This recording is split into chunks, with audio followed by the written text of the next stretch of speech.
afternoon, Mr. Williams. Thank you for joining us for the Careers Week. If you could introduce yourself and tell us what you do. Yeah, hi. My name is Mike Williams. I'm a Maxillo-facial consultant here at East Sussex Healthcare Trust. I've been here since 2004. Where it all started for me, I qualified in dentistry in 1982, and I'd been a dental cadet whilst at university and joined the British Army on qualifying. So on qualifying, went to Sandhurst for a couple of months, and then did 3 years of general duties within the military. I was then selected for higher training in maxillofacial surgery, initially working in military hospitals through the equivalent of SHO and registrar ranks, and then went to Sheffield Medical School.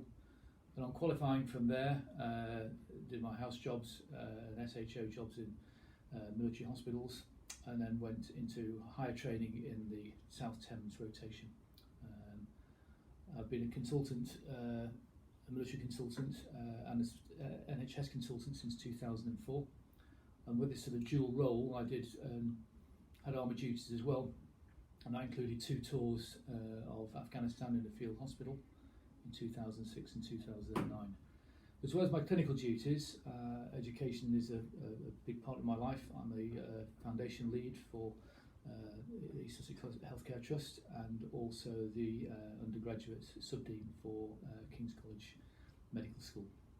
That all sounds very interesting as well for our potential students here. What advice would you have for our undergraduate students about if they were looking to pursue a career in maxillofacial surgery?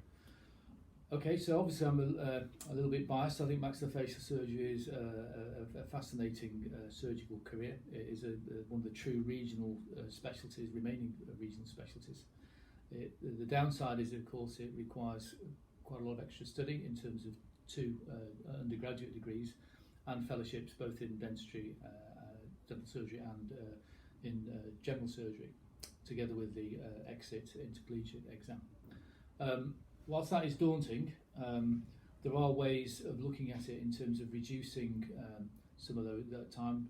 We are a specialty which has had a good interest in run-through training, which gives a seamless transition from your core training slots into higher training.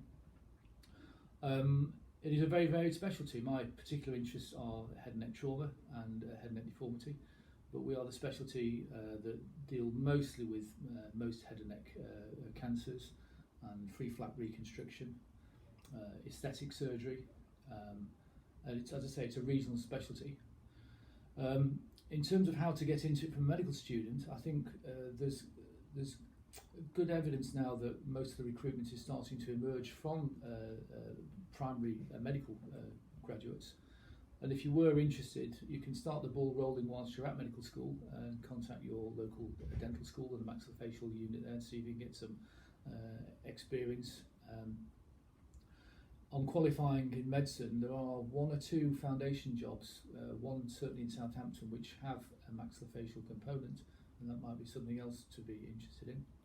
Other societies, such as the British Association of Oral Maxillofacial Surgeons, they have a student membership, and that might also be worth exploring. But even if you've not got a dental school nearby, you will have a maxillofacial unit, and if you make contact, you would be almost certainly welcomed.